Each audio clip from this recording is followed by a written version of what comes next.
नज़दीक हो जाए। मैं इसको आगे कर देती हूँ, शरद जी उसको आगे कर दीजिए नीचे।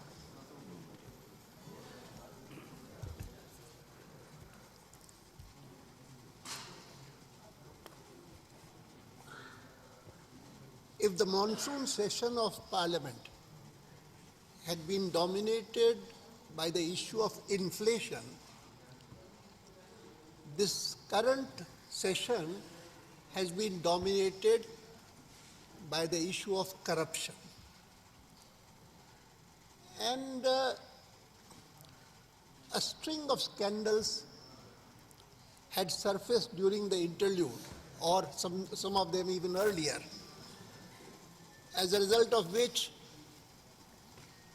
right from day one, there has been a total difference of opinion, approach between the government and the opposition on how this issue needs to be tackled. The result is a kind of a deadlock. Naturally, the presiding officer also felt concerned about it.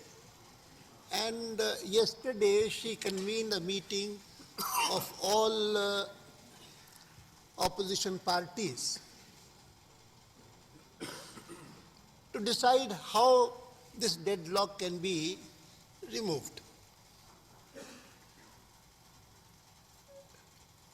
Earlier, the presiding officer had not called the opposition leaders, but the leader of the House had convened 2 meetings.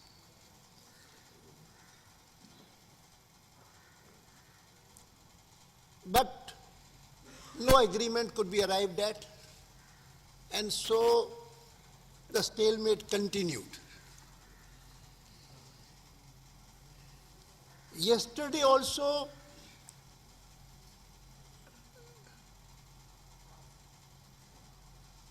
there was a clear difference between day before yesterday, also there was a clear difference between the approach of the government and the approach of the opposition. In fact, I heard the leader of the opposition emphatically point out that in these 3 meetings, while in the first meeting there were some opposition parties who had reservation about insisting on a joint parliamentary committee. In the second meeting convened by the leader of the House, there was a greater coordination between the opposition parties. And yesterday's meeting showed almost total, complete unanimity that there can be no other solution to this problem excepting a joint parliamentary committee. And it was all pointed out how in the past also, even when the government had been reluctant at the outset, it was either the Congress government, Congress-led government, or the NDA government, there was reluctance for a JPC at the outset. But ultimately, in all the 4 cases, JPC was conceded, and the business of the House restarted. Leader of the opposition in the Lok Sabha again emphasized that we, from day one, wanted the House to proceed normally. And even now, we would be happy if the opposition's unanimous view is respected, a JPC is conceded, and business that remains or which should have been covered even in the preceding 2 weeks. We are willing to sit extra time and complete all the business. We are not in any way keen that the business of the House should be obstructed. It's wrong. But even then the government said that we cannot concede a JPC. They said it's very clear, we will not. And on the other hand, the opposition also was equally insistent that apart from the JPC, there can be no solution. Now, what I want to say today is that we hold that the government is indifferent to the problem of corruption. And if an allegation is likely to reach high levels of political office, then they become absolutely adamant.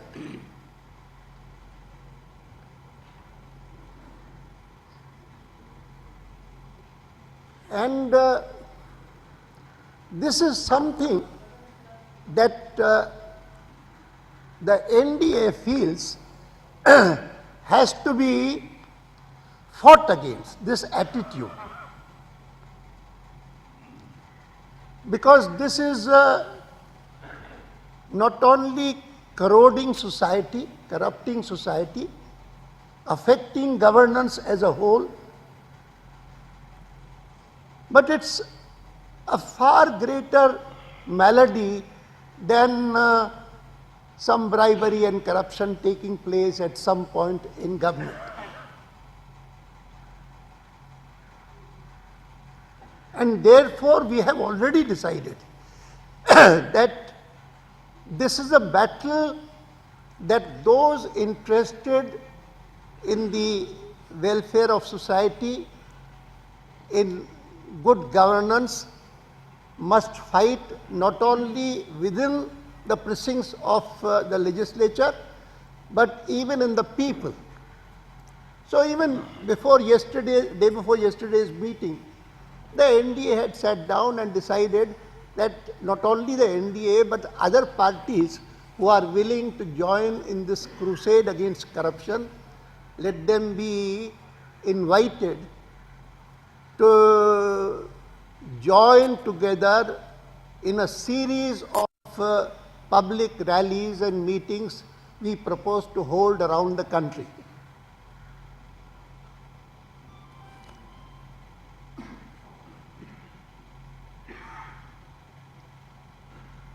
But we do feel sorry that Parliament should proceed as it is proceeding. And we hold that the government is squarely to blame for the present stalemate.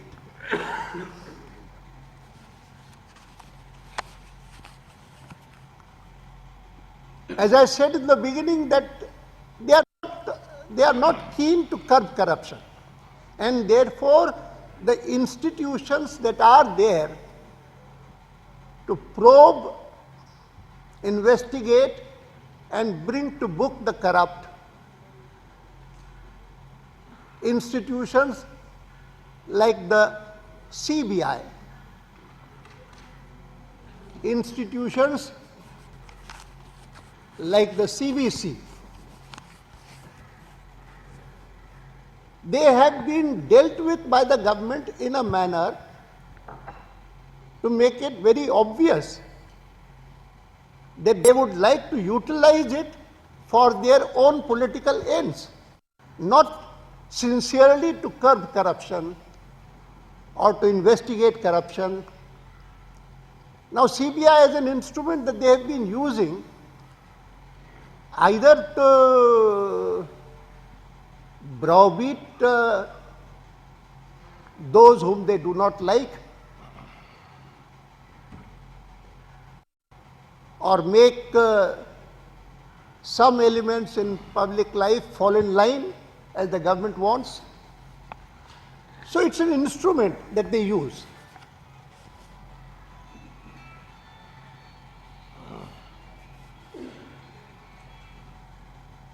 It's only the result of a court judgment that suddenly in the case of certain bodies like the Vigilance Commission or the Information Commissioners, that courts felt that these are institutions in which the appointing body should not be only the government.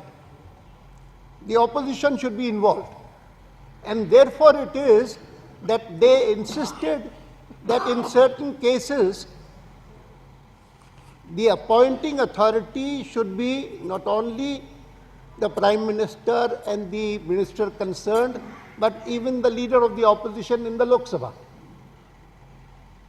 And for some time when I was there, I noticed that very often they would like a name to be suggested and they would like me to endorse it. And at one stage I said I cannot endorse it. There has to be a panel. And unless you give me a panel, you select that panel. Only then I would think it would be worthwhile, I would be doing my duty if I come and say that of this panel of 3 persons, I think that this is so and so is suitable. If you were to ask me to suggest a name, I would suggest a name.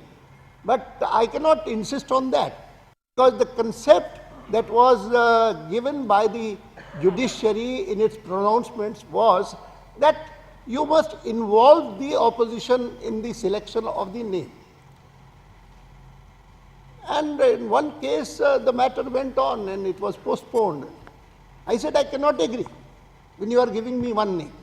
Then ultimately they gave me 3 names, and then I said, I don't know the names that you have suggested, but this particular name also you have included again, about whom I know that he is not suitable, so I will not agree to that. Of the remaining 2, you agree and you select anyone. And they did it. Unfortunately, this time, when my colleague Sushma ji was on this collegium, where a decision was to be taken about the CVC, she pointed out that this particular name, the CBI is inquiring into a matter against him. CBI kar raha hai na? Corruption Department ne charge sheet kiya hai. He has been charge sheeted. He has been charge sheeted, and therefore he should not be there. And so far as I am concerned, you have given me 2 other names on the panel. I have no objection to any one of those being chosen. You decide. They said no. We will decide about this, and he was decided. And I'm not going into his comments on what 2G, what should be done in 2G, etc., etc. Now, of course, what has happened is that these days, all these corruption cases have been such that the Supreme Court has taken notice of them. The CAG has taken notice of them. Of course, the opposition has taken note of them, and as I just pointed out, that in case of the CVC, even the leader of the opposition in the Lok Sabha took cognizance of it and said no. And yet they did what they did. They decided to do what they did. When the Supreme Court made a comment on the CVC, he has said that he would recuse himself from this particular 2G scandal, but he is not going to resign, though there were reports that he is likely to resign. All these happenings are of a nature which only vindicate our stand that this government is not at all serious about curbing corruption. A colleague of mine who had been to the UN General Assembly this time, he reported to the parliamentary party meeting, Tuesday meeting, that their UN has adopted a convention on corruption in 2004, and there were 140 signatories to that. They expected, they said that all these 140 signatories must ratify this convention as early as possible. 6 years have passed since then. This is 2010. And out of the 140 signatories, only 14 have not ratified it. And I am sorry to note that India is one of them, not ratified. And for ratification, in some countries, they need the approval of Parliament. Here in India, we don't have any such law. And ratification can be done by the government itself. No one else is needed. They don't have to bring it to Parliament or to go to the assemblies or to anyone. And yet it has not been ratified. Why?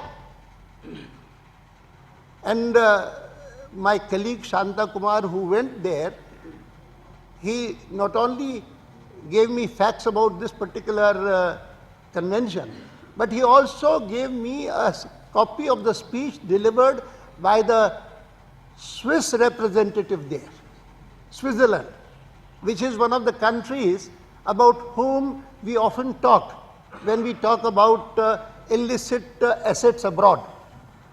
Indian wealth that has been transferred abroad. We always talk about Switzerland, though the smaller tax havens are not so much known, Ivory Coast and Liechtenstein and all that. But Switzerland is anyway, and I was really surprised to read his speech, because he said that one of the major objectives of this convention against corruption is to see that illicit funds transferred abroad by any country, they are sent back to the countries from which they have been siphoned off.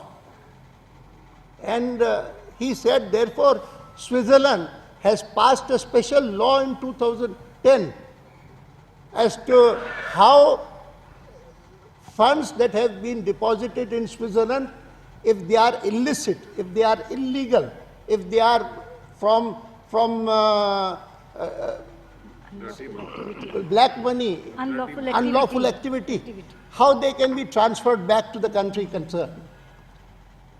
And he said, but I can tell you, Switzerland is the country which has transferred the maximum number of assets, but we find that the countries from which they are transferred, they often lack the political will to do so. Therefore, it's what it is. From our side, we are fully willing to transfer everything. If you wish, I could read out portions of his speech, but I won't do that. I would only say that it was during the election campaign that we from the NDA raised this issue of assets abroad. And we said that a fight against corruption and the amounts that we need, the resources that this country's poor need, will be really met if we are able to transfer all that wealth from abroad back to India. In the beginning, our raising this issue was ridiculed by some of our opponents. But subsequently, I felt happy when the Prime Minister himself said that this is an important issue, and I can assure the country, he did it during the campaign itself.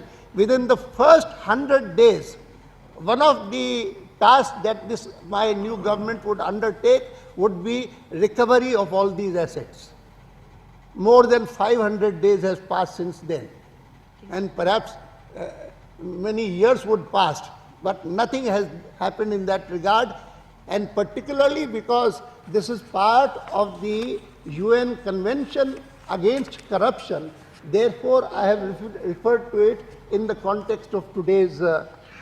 I would again demand that the Prime Minister immediately proceed to fulfill the assurance he has given to the electorate during the election campaign, and see to it that particularly funds in Switzerland, whose representative says that his country has specially passed a law in that regard, they should be immediately approached and effort should be made not only to bring back all the wealth, but I would say to inform the country as to who had transferred all that wealth abroad.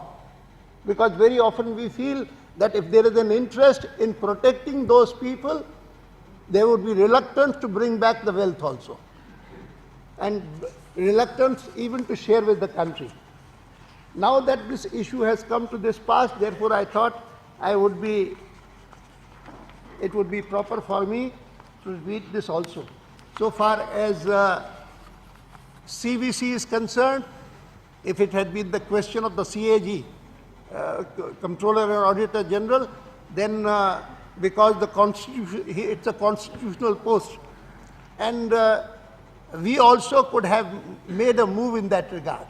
But in this case, it is for the authority himself, CVC, or for the government to advise him. But it would be proper, I think, that if in the context of the Supreme Court pronouncements, the government takes cognizance of it. Friends, I have said briefly what has been spelled out at some little length in this handout, and I think that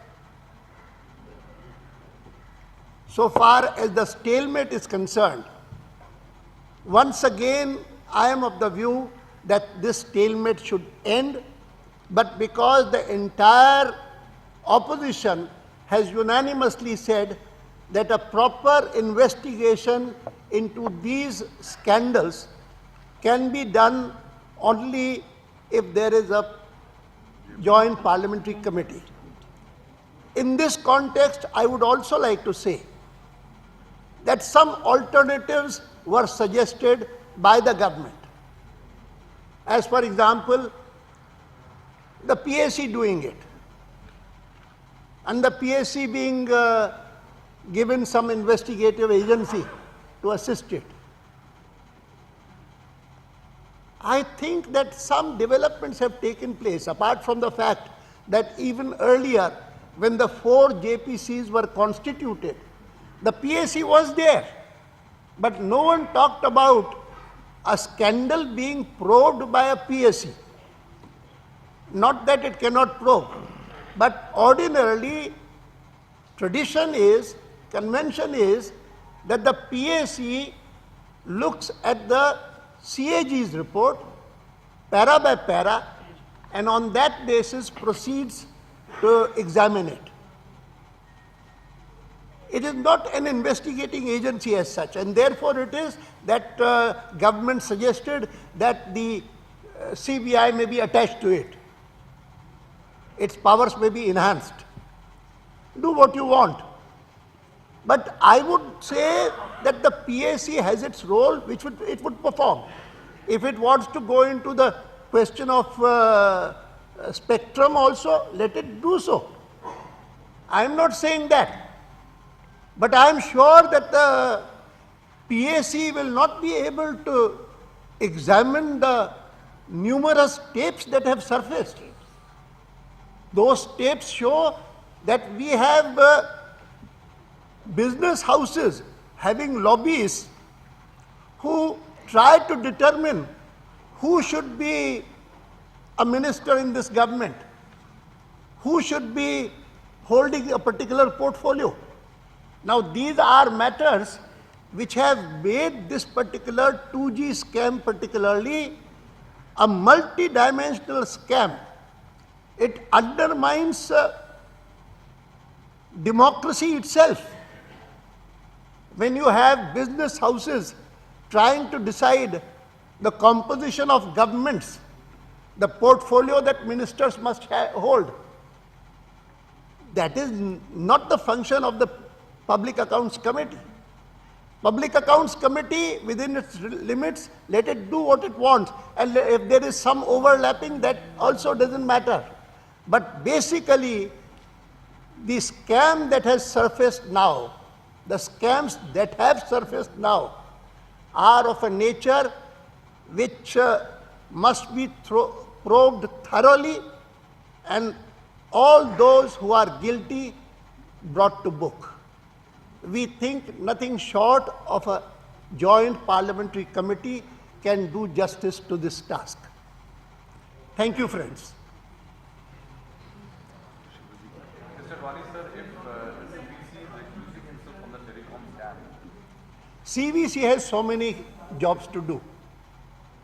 And recusing, my lawyer friends tell me, I am not a lawyer, but my friends tell me it is only when there are 10 judges, one of whom feels that he has an interest in a particular matter. Therefore, he says, I recuse myself, because there are other judges who can come there.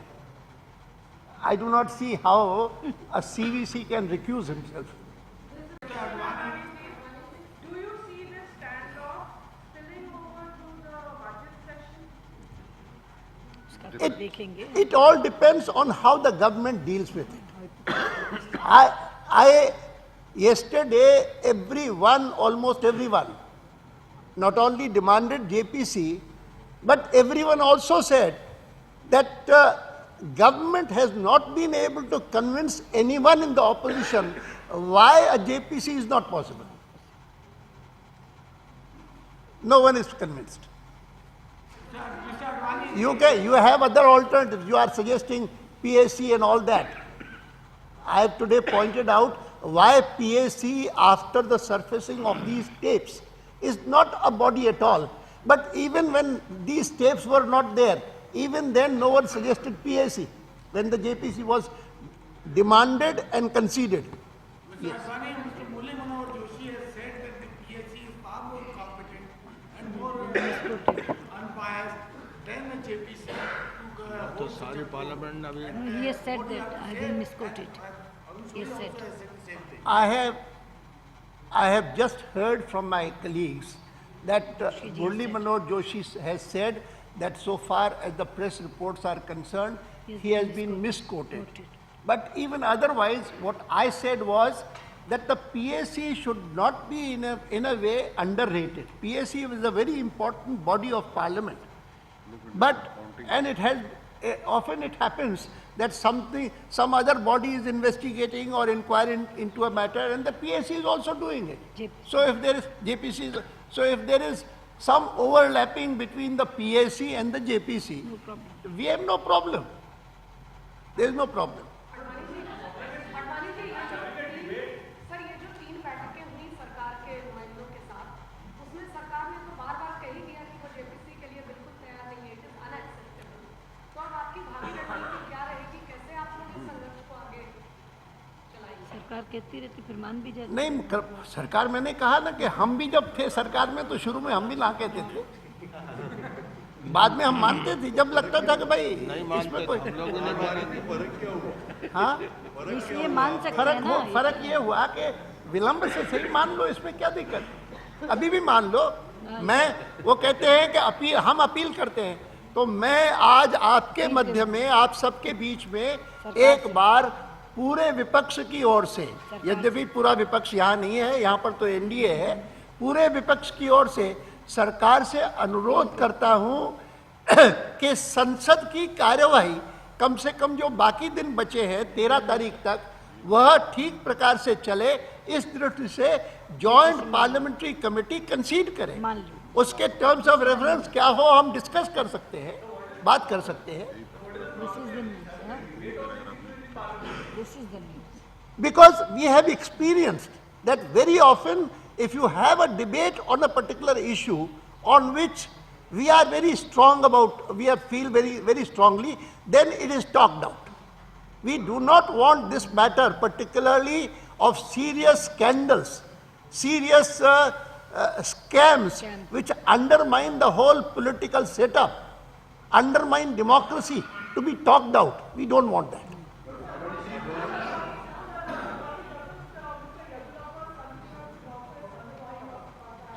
I am very much concerned about whatever I have heard about Karnataka, and we are dealing with it, and we are confident we will deal with it. How? By containing it? By containing it? There was no JPC after this walking scam on Delta. Tehilka was not a scam. कौन सा तहलका था? That was a It sting was- operation. That was not a scam. That was not a scam. Regarding There have been 4 JPCs. आप Three चारों scams, गिनती sir. कर, हाँ? One Bofors, one Harshad Mehta, Bofors, one Harshad Mehta, Ketan Parekh, Ketan Parekh, and Pepsi Cola pesticide. Pepsi Cola pesticide, 4 थे, वही थे। सब में किसी में थी, किसी में नहीं थे। Yes.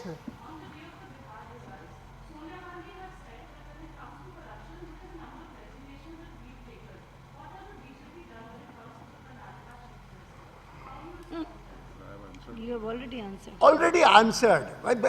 ये क्लेम करना कि हमने इतने करप्ट लोगों को निकाल दिया, उसका मतलब इतने करप्ट है। अभी और है।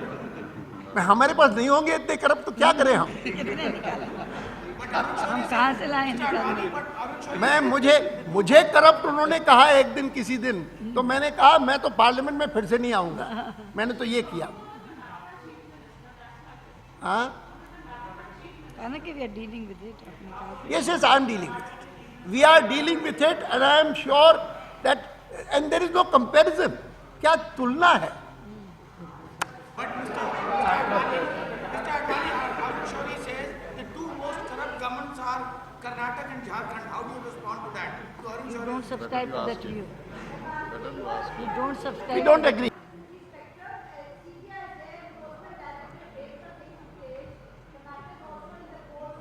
I have already spoken about the government. Harshad Mehta, all these agencies are working, still they are working. Been dealt with. We can deal with all these issues fully, thoroughly. Individually, we have dealt with them. Our party spokesmen have not left any of these issues untouched and unreplied. Unanswered.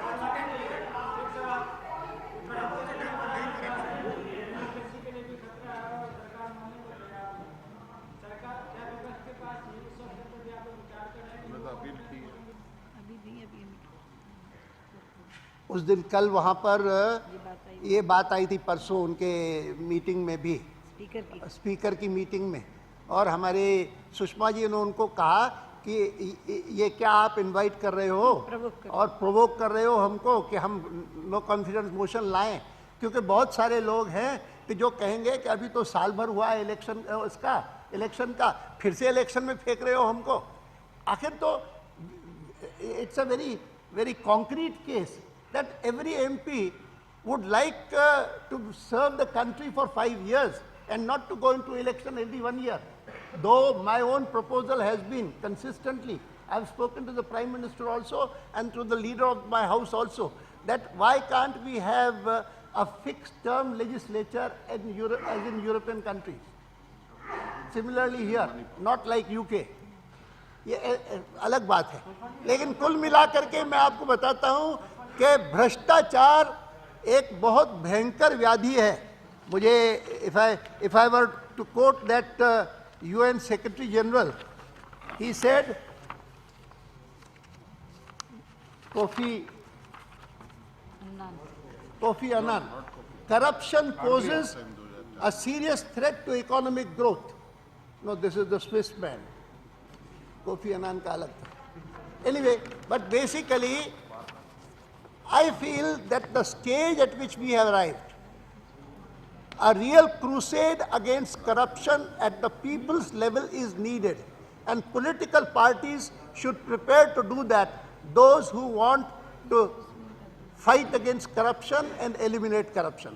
We have already decided on behalf of the NDA to have a campaign of that kind, and we will invite the other parties also of the opposition who have supported this demand for joint parliamentary committee in parliament to join us. Thank you, friends. Mr. Advani,